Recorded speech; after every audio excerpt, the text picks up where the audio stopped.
Stephen French, known in the Underworld as the Devil, grew up in Liverpool and earned his moniker by terrorising, torturing and robbing drug dealers. A direct descendant of the slaves that arrived in the port, he believes that the racist views that permitted slavery still exist in the city and beyond. I'm a product of the African slave trade and the Irish potato famine. All my ancestors managed to survive that horrific crossing of the Atlantic. So out of a ship of 300, 100 would turn up, and those at the bottom, crushed and mashed, were called nitty-gritty. My heritage is nitty-gritty. On the black side. On the white side, the Irish came. The Irish Holocaust, the potato famine, and they turned up here, and they ended up in the port of Liverpool. The wealth of Liverpool is built on slavery. All the fancy buildings in the city centre, all built on the backs of blacks. You've got a road called Penny Lane. It's a great Beatles song. I've wrote to the council numerous times asking them to change the name from Penny Lane to Freedom Lane. Because the simple path, it's a homage to a slave trader. You can't talk about the drugs, you can't talk about the economy without talking about slavery. You can't talk about without talking about the racism. I remember the conservative slogans from the 1970s. If you want a nigger for the neighbour, vote Labour. Rooms to rent. No Irish, no blacks, no dogs. Why do you think we were so furious?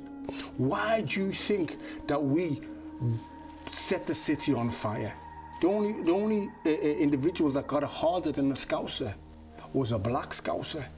You've got to understand what makes me who I am and the way I am and the ferocity that's in my genes. We landed here 400 years ago. It took us 400 years to get from the docks to the top of Parliament Street. People forget the history. So I became a ferocious robber baron. Individuals like me, Curtis, lots of us turned to a life of crime. So you've always got to look at the history of why individuals are the way they are. The name, the devil, follows me everywhere. The book was called The Devil. What you've got to remember is that's not a name that I give to myself.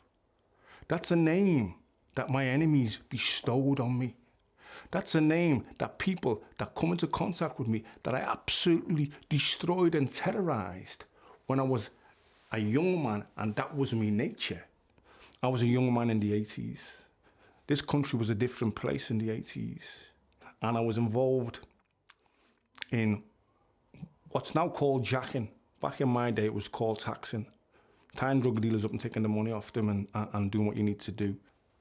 All my life, Ben, from a kid at school, the establishment has tried to pin labels on me. Social workers, when I was a kid, sending me to see psychologists and psychiatrists and trying to say that I'm some kind of nut. I've been labelled a police informer, a homosexual, a hypocrite and a fraud. And I'm here to say that you can put any labels on me what you want. I ain't going away. I'm continuing doing what I'm doing because I'm not no police informer. I'm not no homosexual. I am an anti-gun campaigner. French became an anti-gun campaigner after his best friend Andrew John was shot dead. His nephew Anthony Deacon was shot in the head, and his son Stephen was shot twice within 12 months. After experiencing the horror of gun crime firsthand, French re-evaluated his life and walked away from crime. Unfortunately, his former associates in the Underworld believed that he had sold out and began a campaign of abuse and intimidation. When matters escalated and attempts were made on his life, French had to make a decision: run, comply, or die. There's a thing called an Osman warning. An Osman warning is a warning that's given by the police, that they have intelligence that you, your family or people around you's lives are in danger, and they have a duty of care to come and warn you about that.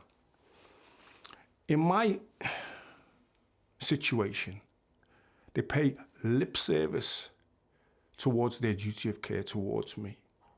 Yeah, and they also have the responsibility in the protocols of their office to keep confidential any intelligence that they gather.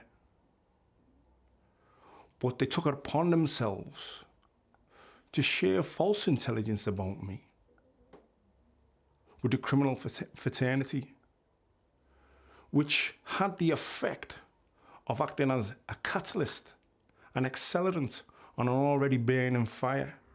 On, I think it was Thursday the 28th or the 29th of February 2013, I was arrested on the Wednesday. I'd received the Osman warrant and I was staying in a Hilton hotel in Liverpool because the cameras are there, everything's there. It's good security to stay in a hotel if you're under pressure from people. The police were monitoring my phones.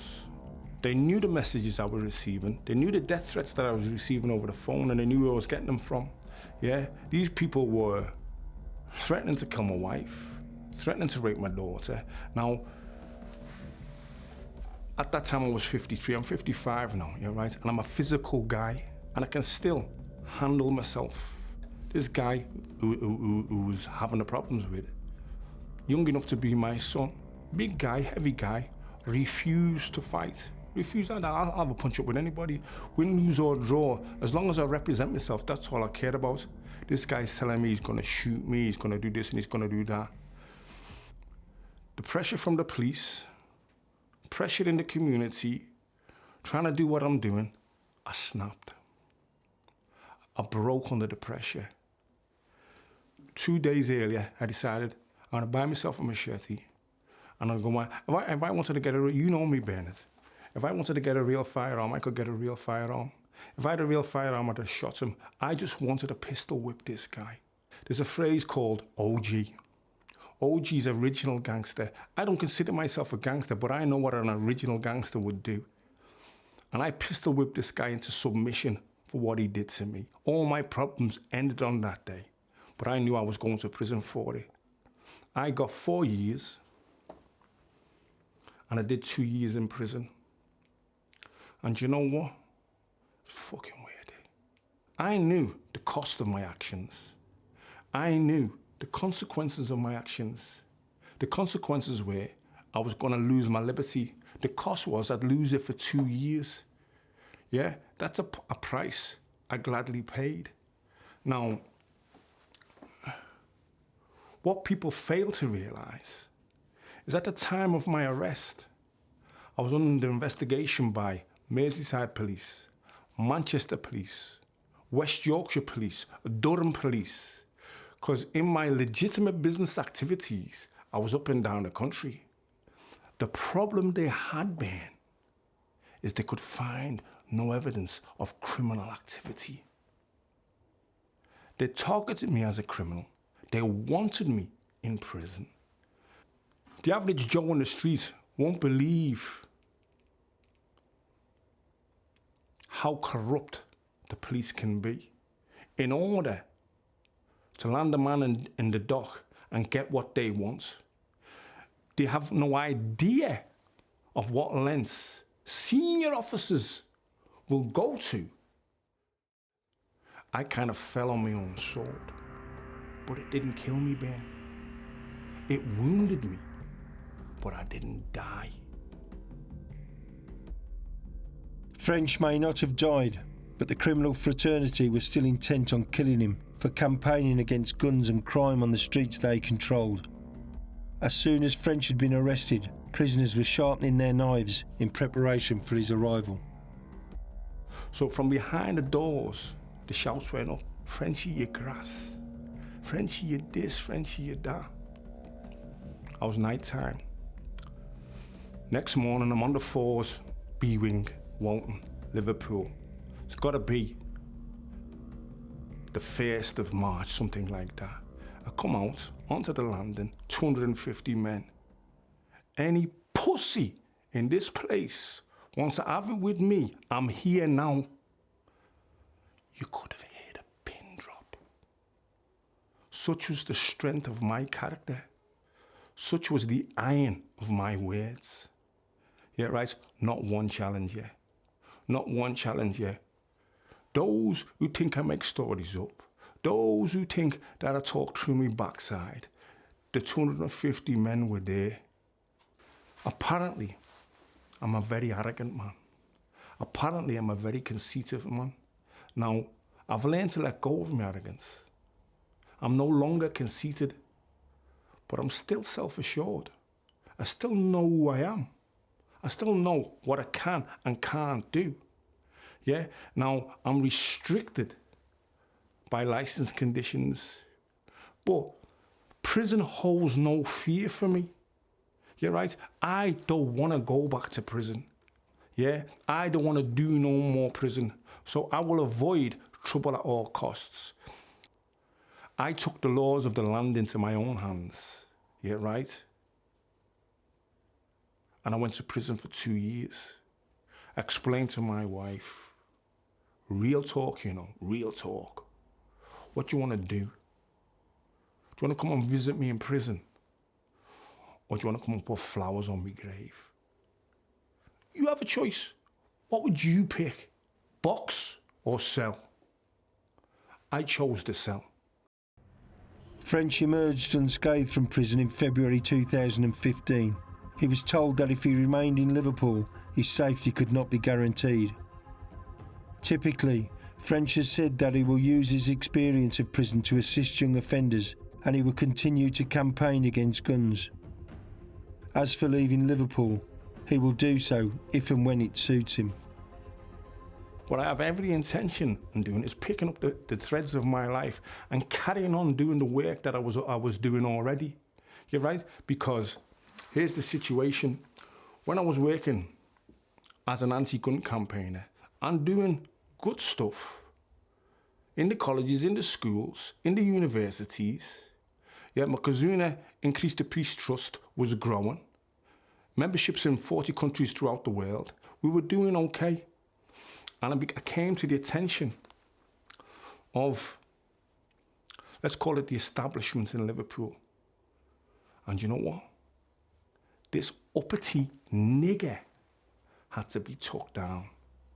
Yeah? Now, you might think, why is Stephen using that phrase? What they forget, this is what top brass police forget. When they have their dinners at the Adelphi or at the Hilton, and they're having the policeman's balls, they forget that the civil service staff are just normal people.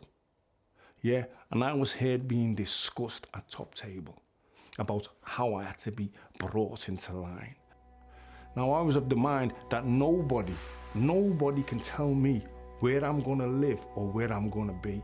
This is my town and I'll stay where I want. People telling me that I can't be here and they're trying to run me out. I will leave when I'm ready to leave. Each and every one of them that have come against me, and you know who you are, have come unstuck. This guy always finishes on top. And that's what they hate, Ben. That's what they hate.